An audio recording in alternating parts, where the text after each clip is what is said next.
Assalamualaikum warahmatullahi wabarakatuh.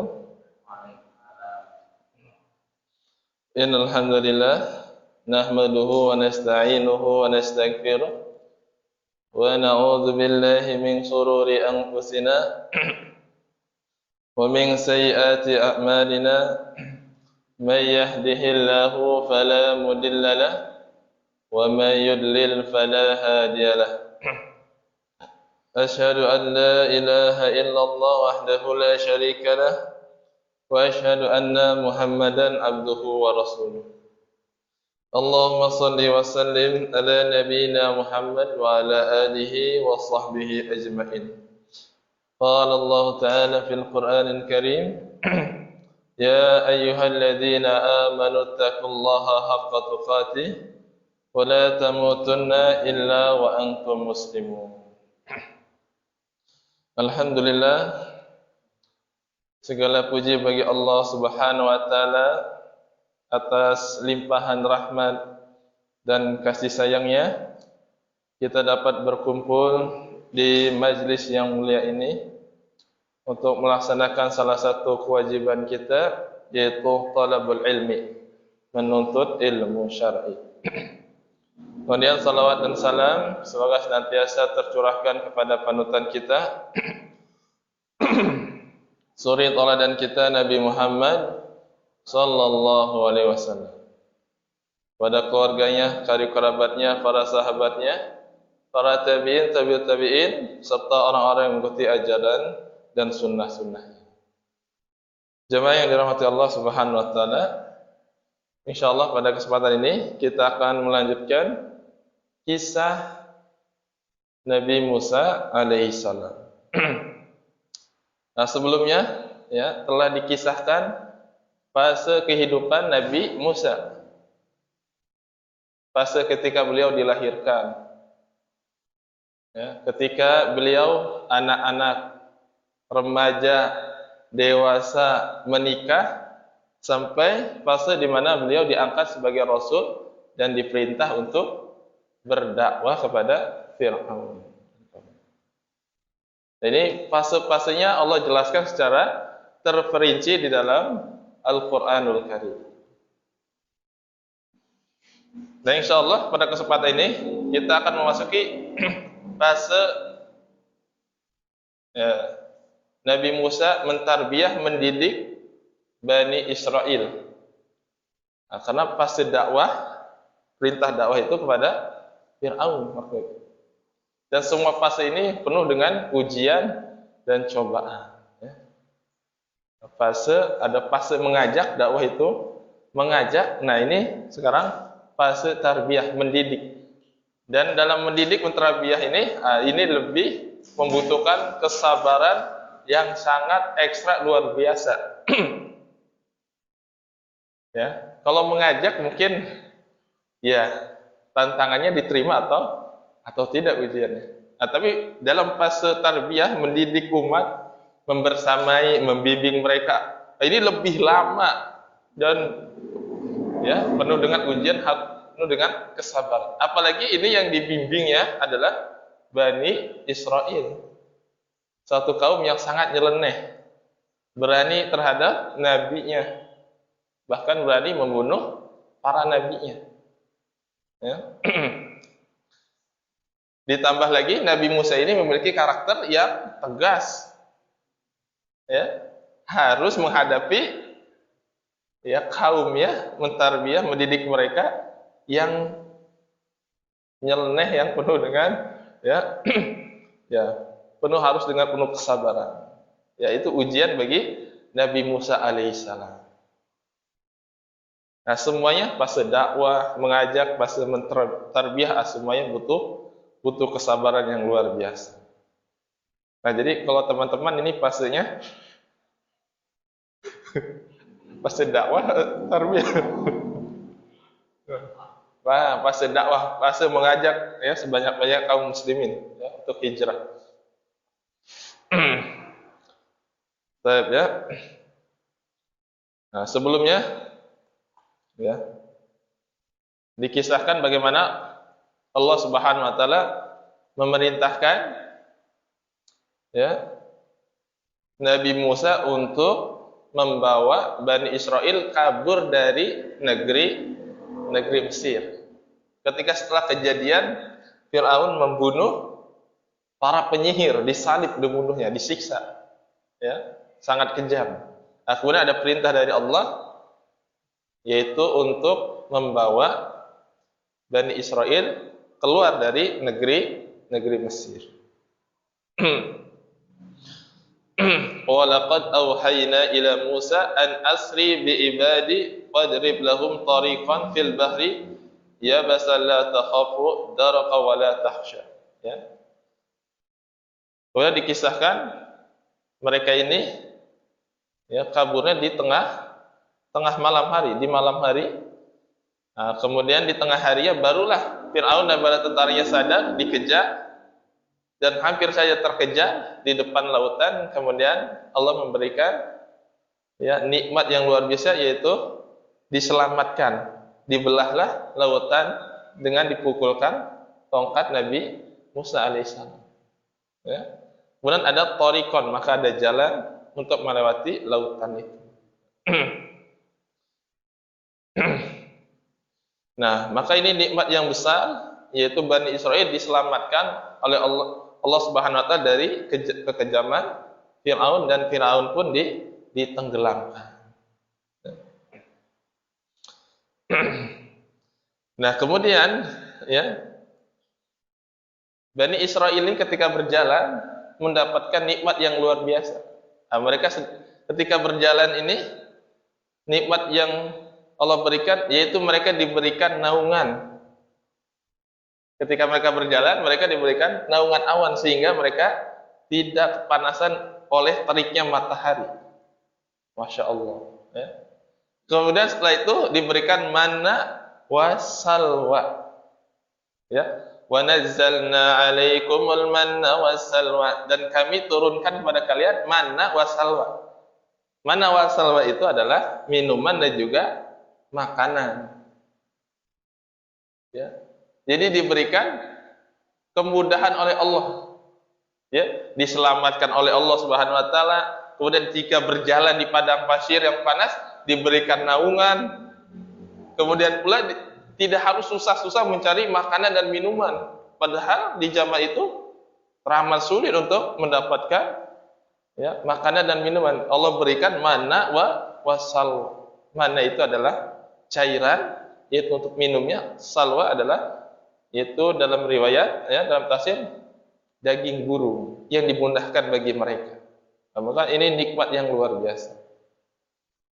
Nah, tapi Bani Israel ini bukannya bersyukur, tapi mereka, ya, malah nyeleneh luar biasa, yaitu meminta lebih, ya, meminta untuk diberikan bawang merah, bawang putih, ketimun dan lain sebagainya.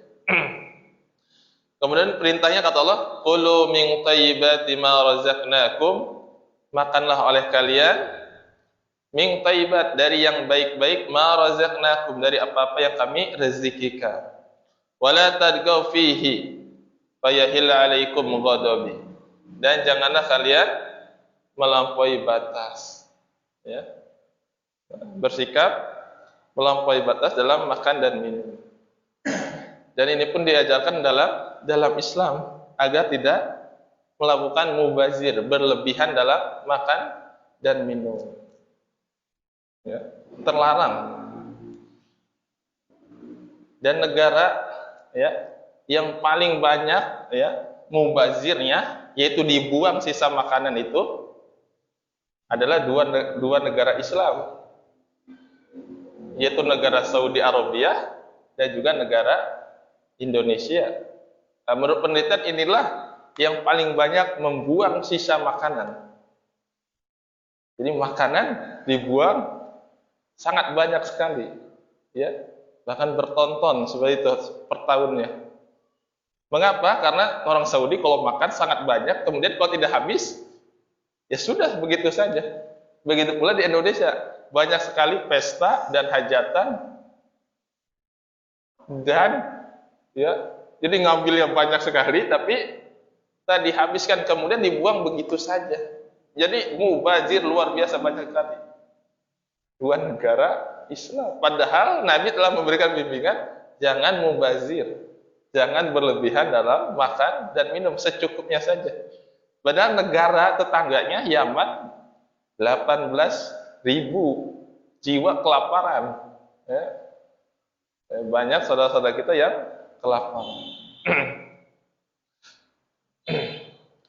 Nah, maka pelajaran yang penting, ya, jangan sampai berlebih-lebihan, israf, melampaui batas dalam makan maupun minum. Nah, kemudian setelah itu, ya, Allah Subhanahu wa taala memberikan janji kepada Nabi Musa alaihissalam untuk mendapatkan kitab Taurat atau suhuf, ya, itu di Bukit Sinai, di Gunung Sinai. Ya, di sini Allah kisahkan, "Wa ma a'jalaka an qaumika ya Musa." Wahai Musa, apa yang membuatmu bersegera, ya, sehingga engkau meninggalkan kaummu, wahai Musa. Jadi Nabi Musa ini naik ke atas Gunung Sinai. Janibit Turi, ya. Aiman, di sebelah Gunung Sinai. Tuh. Nabi Musa pun mendaki dan meninggalkan Bani Israel selama 40 hari. Ditinggalkan, dan yang membimbing Bani Israel yaitu Nabi Harun alaihissalam, dipercaya Nabi Harun. Sedangkan Nabi Musa menuju, ya, Gunung Sinai untuk mendapatkan wahyu dari Allah Subhanahu wa taala, yaitu suhuf atau Taurat. Nah, kemudian kata Allah, qala fa inna qad fatanna qaumaka min ba'dik. Yang artinya Allah berfirman, sesungguhnya kami telah memberikan ujian kepada kaummu, yaitu Bani Israel. Diberikan ujian oleh Allah ketika ditinggal oleh Nabi Musa alaihissalam. Wa ma a'jalaka, di sini, ya, sebelumnya kata Allah, mengapa engkau bersegera, ya. Kemudian dijawab oleh Nabi Musa, ya, wa ajiltu ilaika rabbi litarda, dan aku bersegera kepadamu ya Allah litarda, agar engkau ridho terhadapku. Ya, Masya Allah, ya. Nah, di sini Nabi Musa alaihissalam pelajarnya bersegera untuk menyambut panggilan Allah Subhanahu wa taala. Bersegera. Dan salah satu amalan yang harus disegerakan, salah satunya adalah, ya, yaitu sholat Jumat. Nah, ini amalan yang disunahkan untuk disegerakan. Ya.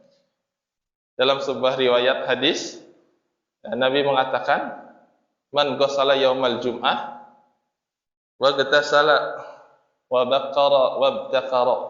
Barang siapa yang mandi di hari Jumat, wa ghatasala, dan dia benar-benar membersihkan badannya, wa baqara wa btaqara, dan dia bersegera datang menuju masjid.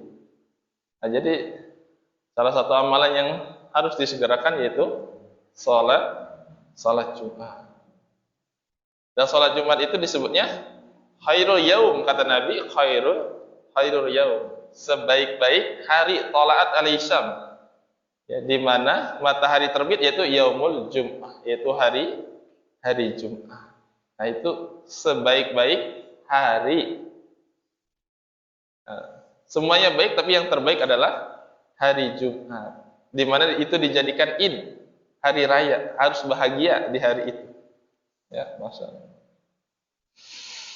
Nah, dan salah satu sunnahnya adalah mandi. Iya, membersihkan badan. Dan kata para ulama, dan lebih afdal mandi besar bagi yang sudah menikah, ya. Kemudian dalam hadisnya, ya, wa masya wa lam yarkab. Kemudian dia berjalan menuju masjid wala yarkab. Dia tidak menggunakan kendaraan. Wadana minal imam. Kemudian dia mendekat kepada imam. Nah, hadis ini menunjukkan betapa seriusnya, ya, dia dalam menyiapkan ibadah sholat Jumat, mandi, ya, kemudian awal waktu, kemudian berjalan dengan penuh kebahagiaan, wadana minal imam, kemudian mendekat kepada imam, wastama'a, kemudian dia mendengarkan dengan baik ketika khatib berkhutbah. Walam yalgu, dan dia tidak melakukan hal yang sia-sia, lagho. Nah, maka kata Nabi, fakana lahu, ya, bi kulli khatwatin amalu sanah min siyamiha wa qiyamiha. Maka orang ini akan mendapatkan pahala setiap bi kulli khatwatin, setiap langkahnya, ya, seperti 1 tahun dia siang, puasa, dan sholat malam. Terhitungnya, Masya Allah. 1 langkah dihitungnya bikuli khotbatin, di setiap 1 langkahnya. Bagaimana kalau melangkahnya sampai 20 langkah, 30 langkah, berarti terhitungnya 20 tahun, 30 tahun, 40 tahun, Masya Allah. Ya, luar biasa. Tapi ini syaratnya sangat berat sekali. Apa kata Nabi? Walam yalgu, dia tidak berbuat lagho. Lagho ini hal yang sia-sia. Salah satunya lagho ini adalah bercakap-cakap, berbicara ketika khatib sedang berkhutbah, maka pada Jum'atalah, maka tidak ada pahala Jumat baginya. Atau tertidur. Yang tertidur pada Jum'atalah. Tidak pahala Jumat baginya. Jadi, ya, setan berusaha sekuat tenaganya untuk bisa bagaimana kaum muslimin ini tidak mendapatkan pahala keutamaan yang luar biasa ini. Bayangkan setiap 1 langkah terhitung 1 tahun puasa dan sholat malam, Masya Allah, ya. Dan tidak mungkin 1 langkah, ya, penuh dengan langkah, ya.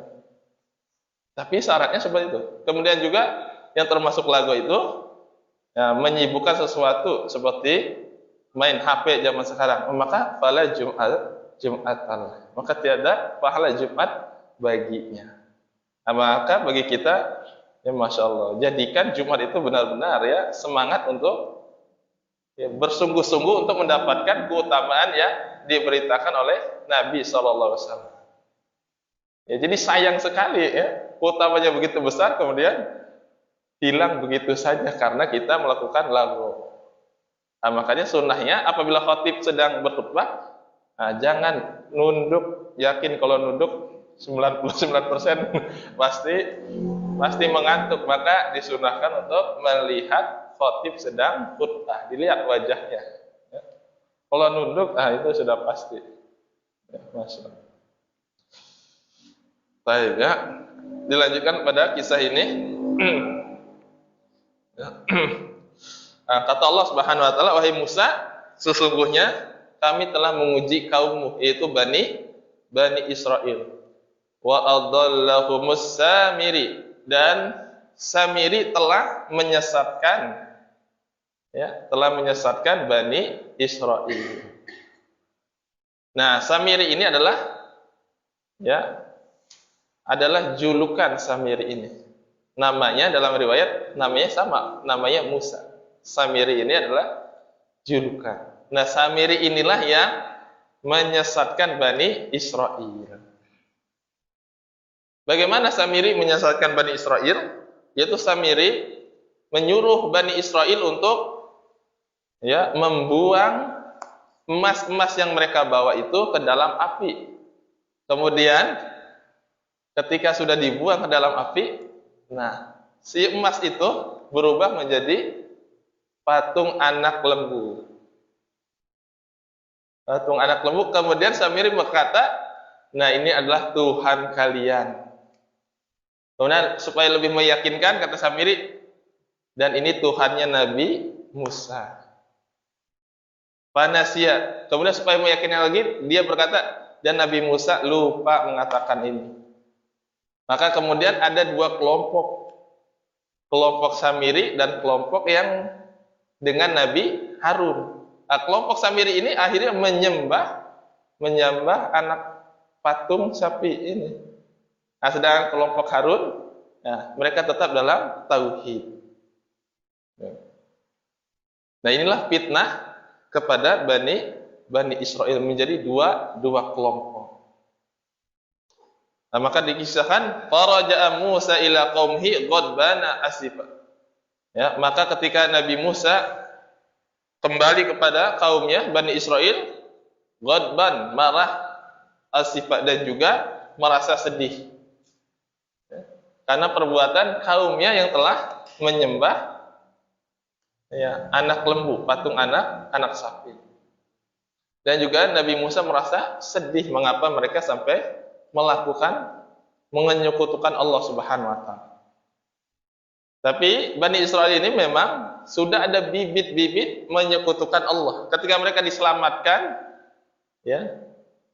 dari Fir'aun, kemudian mereka melihat ada orang-orang yang menyembah berhala. Nah, mereka berkata kepada Nabi Musa, ij'al lana ilahan. Wahai Musa, jadikan bagi kami ilah Tuhan seperti orang-orang itu. Maka Nabi Musa pun marah dan memberi peringatan kepada mereka.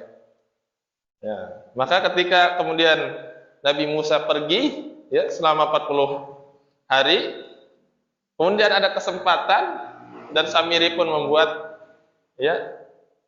fitnah, maka mereka melakukan kemusyrikan. Nauzubillah. Kemudian Nabi Musa berkata, ya qaumi, wahai kaumku, alam ya'idkum rabbukum wa'dan hasana, bukankah Tuhan kalian telah menjanjikan kepada kalian janji yang baik? Maksudnya Allah Subhanahu wa taala akan memberikan hidayah kepada kalian dengan memberikan sebuah kitab Taurat kepada kalian sebagai petunjuk untuk kalian.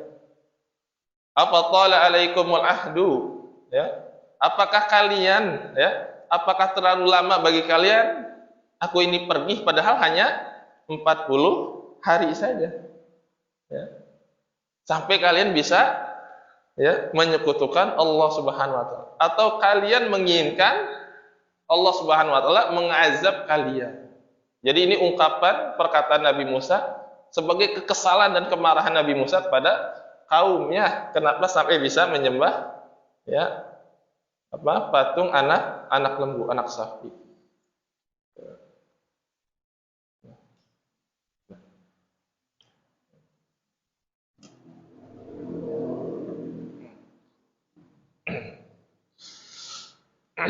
Nah, bagaimana jawaban kaumnya? Kaumnya berkata, Bani Israil berkata, qalu ma akhlafna mau'idaka bimalkina. Mereka berkata, kami sesungguhnya tidaklah melanggar janji kami dengan wahai Musa. Kami ini bukan keinginan kami menyembah patung anak lembu. Walakinna humilna auzarum min zinatil qaum. Akan tetapi kami membawa yaitu perhiasan-perhiasan. Faqadafnaha fakadzalika alqasamiri. Kemudian kami lempar perhiasan ini ke dalam api, begitu pula Samiri. Kemudian setelah itu berubahlah menjadi patung anak sapi yang terbuat dari emas. Fa akhraja lahum ijlan jasadan lahu huwa. Kemudian Samiri mengeluarkan dari api itu ijlan, yaitu anak lembu, anak sapi, jasadan, jasad, yaitu patung, lahu huwa, dan dia mengeluarkan suara. Nah, ini sebabnya adalah karena Samiri lah yang mengajak kami untuk menyekutukan, untuk menyembah anak sapi ini. Faqalu hada ilahukum, dan mereka berkata hada ilahukum, inilah Tuhan kalian. Wa ilahu Musa. Kemudian supaya lebih yakin, wa ilahu Musa, dan ini adalah Tuhan Nabi Musa.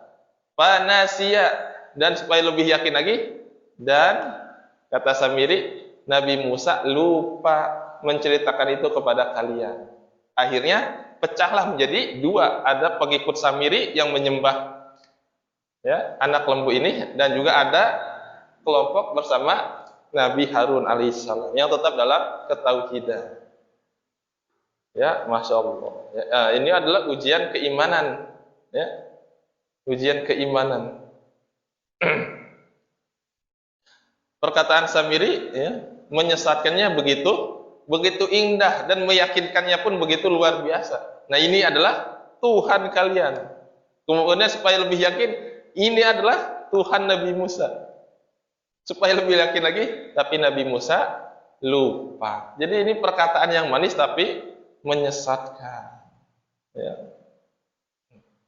Dan banyak akhirnya yang mengikuti Samiri. Dalam riwayat Bani Israel ini yang ikut, ya, yang dibimbing oleh Nabi Musa alaihissalam adalah sampai 600 ribu. Banyak tidak 600 ribu? Berarti satu kampung 600 ribu dalam satu riwayat. Ya. Jadi sangat banyak ini 600 ribu Bani Israel.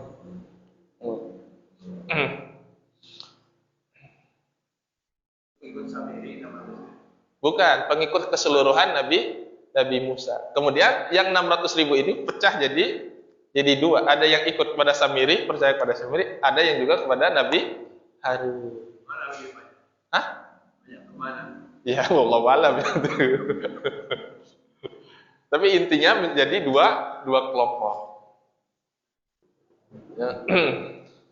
Dan ya inilah ujian keimanan. Jadi boleh jadi memang itu sesuatu yang aneh, ya. Nah, kemudian dikultuskan. Seperti yang terjadi, ya, seperti di zaman ya belum lama, ya, yaitu yang anak memiliki batu kemudian dikencelupkan, iya, dan yang datangnya sampai ribuan orang. Padahal itu adalah ujian keimanan bagi orang-orang yang beriman. Ya. Tetapkah dia dalam tauhidnya atau dia melakukan kemusyrikan? Jadi di zaman dahulu pun seperti itu. Ya. Ketika ada hal yang aneh, apalagi ya dahulu ketika mereka tinggal di Mesir, orang-orang Mesir ini menjadikan anak sapi ini atau sapi ini menjadi dewa bagi mereka yang mereka sembah. Nah, jadi akhirnya berdampak pada mereka Bani Israel.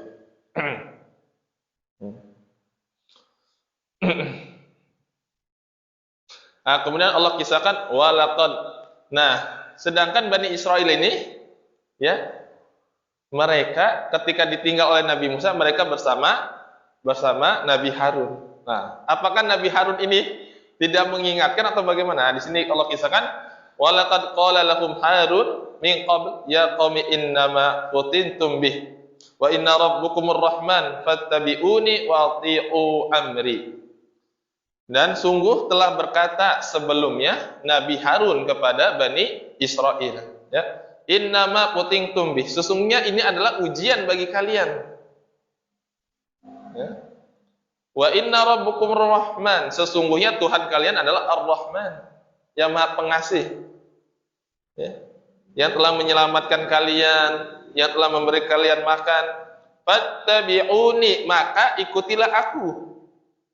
Wa athi'u amri, dan taatlah terhadap, ya, amri, urusanku. Nah, ini berarti Nabi Harun telah melaksanakan tugasnya, ya, yaitu telah mengingatkan Bani Israel agar jangan menyembah anak lembu itu, patung anak lembu itu, ya, agar hanya menyembah kepada Allah Subhanahu wa taala semata. Tapi Bani Israel menjawab, qalu lan nabraha alaihi akifina. Mereka berkata, kami tidak akan meninggalkan, maksudnya tidak akan meninggalkan menyembah anak lembu ini, ya, patung anak lembu. Akifina hatta yarji, ya. Kami akan duduk, akan beribadah. Dalam riwayat, jika, ya, patung anak sapi itu bersuara, maka kemudian mereka Bani Israel ini sujud. Kemudian kalau bersolat sujud kembali. Seperti itu ibadahnya. Dan akifin, mereka diam mengelilingi anak lembu itu, ya, patung anak lembu. Kemudian kata mereka, hatta yarji'a ilaina Musa, sampai Nabi Musa kembali kepada kami. Nah, jadi mereka tidak taat kepada Nabi Harun alaihissalam, dan mereka tidak takut kepada Nabi Harun alaihissalam. Bayangkan, ya. Kata mereka, kami menunggu sampai Nabi Musa kembali. Nah, dalam ayat ini Allah menjelaskan bahwasanya Nabi Harun telah mengingatkan Bani Israel. Ya.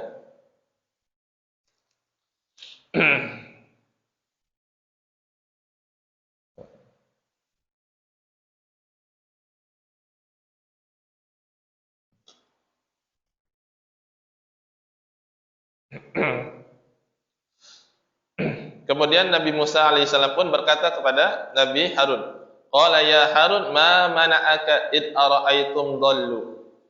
Wahai Harun, ya, apa yang menghalangimu ketika kamu melihat mereka dalam kesesatan? Wahai Harun, kata Nabi Musa, mengapa engkau membiarkan Bani Israel dalam kesesatan menyembah berhala? Ya, patung anak lembu, anak sapi. Apa asaita amri? Apakah kamu tidak taat kepada urusanku? Maka kemudian dijawab oleh Nabi Harun, qala ya bena umma, dijawab wahai anak ibu. Padahal Nabi Harun ini adalah abangnya Nabi Musa alaihissalam. La takhud bi lihyati wala bi ra'si. Janganlah engkau, wahai Nabi Musa, jangan engkau mengambil lihyati, yaitu jenggotku dan juga kepalaku. Jadi Nabi Musa ini benar-benar marah, ya, sampai jenggotnya dan kepalanya Nabi Harun dijambak oleh Nabi Musa. Ya, seperti itu, ya. Karena saking marahnya Nabi Musa alaihissalam. Ya. Dan waktu sebelumnya itu Nabi Musa pernah memukul orang Kipti, ya, sampai akhirnya meninggal. Nah, ini kejadian lagi, yaitu sampai menjambak lihyah, jenggotnya Nabi Harun dan kepalanya. Ya. Dengan berkata, ya, mengapa kau biarkan Bani Israel dalam kesesatan? Apa kamu tidak mencegah mereka?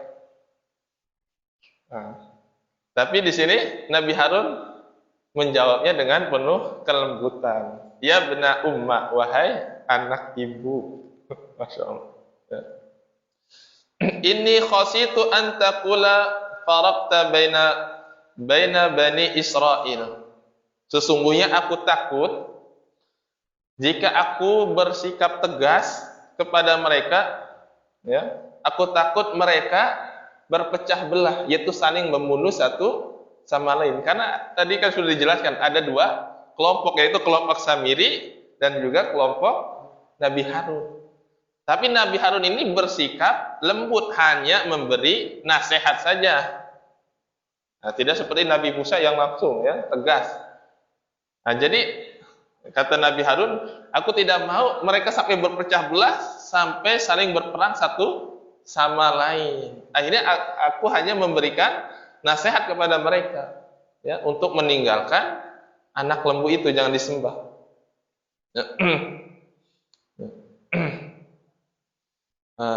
Kemudian, nah, itulah penjelasan Nabi Harun alaihissalam.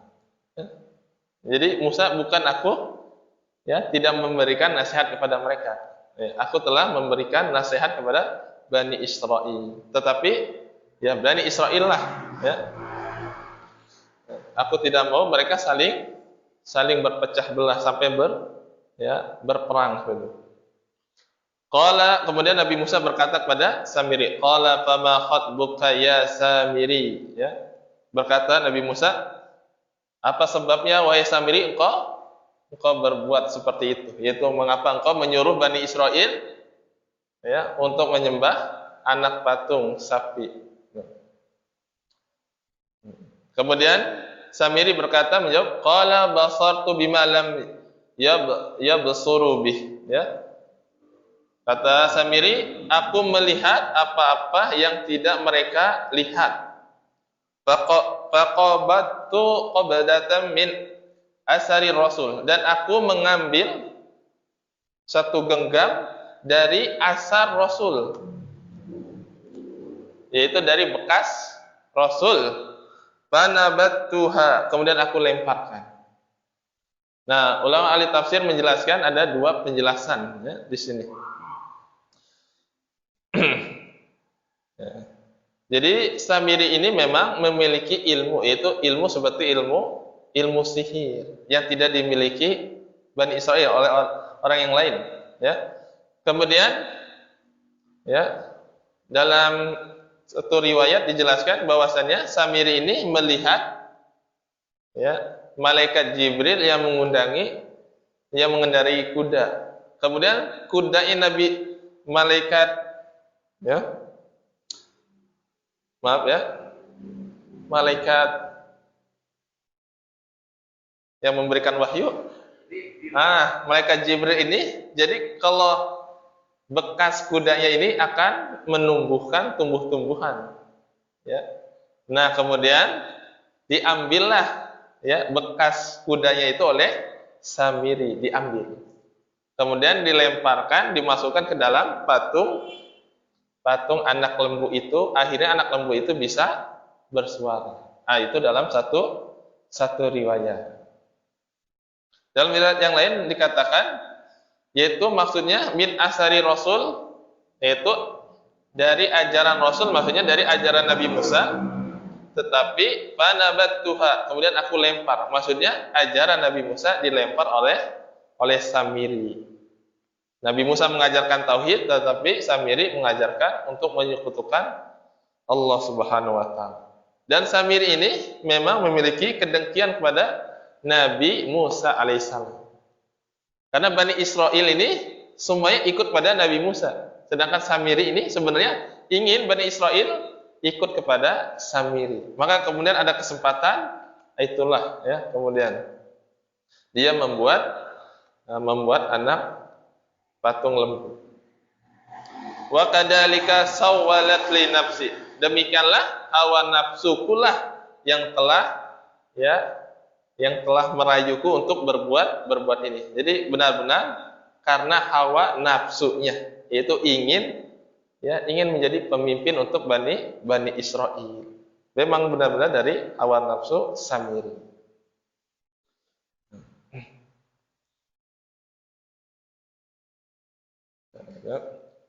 Qala fadhhab. Kemudian Nabi Musa berkata, qala fadhhab. Idhab, ya. Pergilah wahai Samiri, fa innalaka fil hayati an taqula la misa. Yaitu Samiri mendapatkan hukuman dari Allah Subhanahu wa taala, yaitu la misa, tidak bisa untuk disentuh oleh orang lain, dan orang lain pun tidak boleh menyentuh Samiri. Itu hukuman bagi Samiri.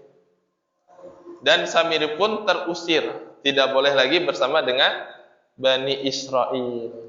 Ya, ini adalah karena orang yang menyesatkan Bani Israel, maka hukumannya diusir, idhab, pergi. Kemudian hukumannya pun kemudian tidak bisa disentuh dan tidak bisa menyentuh orang lain. Hukuman bagi Samiri. Maka pergilah Samiri, menghilang. Wa inna laka mau'idal la tuhlafu. Ya, dan bagimu ada mau'idah, yaitu hukuman. Ya. Wangdur ila ilahikal ladzi dalta alaihi akifa. Kemudian lihatlah kepada patung ini yang kau anggap Tuhan. La nuharriqannahu, benar-benar kami akan membakarnya. Ya. Nah, ini kan dari emas dibakar. Nah, biasanya kalau meleleh jadi emas lagi. Tetapi dalam riwayat dikatakan ketika dibakar oleh Nabi Musa, kemudian anak patung sapi ini benar-benar berubah menjadi debu. Ya, menjadi debu. Summa lanasifannahu fil yami nasfa. Kemudian dilemparkan ke sungai. Ya. Innama ilahukumullahu alladzi la ilaha illahu. Sesungguhnya Tuhan kalian adalah Allah yang tiada ilah kecuali Dia. Wasi'a kulla syai'in ilma. Ya. Yang maha ilmunya meliputi segala sesuatu. Nah, sampai situlah kisah Nabi Musa alaihissalam di surat Toha. Jadi selesai di surat Toha ini kisah Nabi Musa sampai dengan Samiri. Nah, masya Allah ya. Jadi inilah ujian Nabi Musa alaihissalam, diuji dalam ketika tarbiyah kepada Bani Israel, ujiannya sangat berat. Ya. Ujian tarbiyah membersamai, membimbing mereka. Nah, tapi Bani Israel ini benar-benar ya satu kaum yang benar-benar nyeleneh kepada para nabinya. Baik ya, cukup. Kemudian mungkin sesi tanya jawab untuk supaya lebih ini.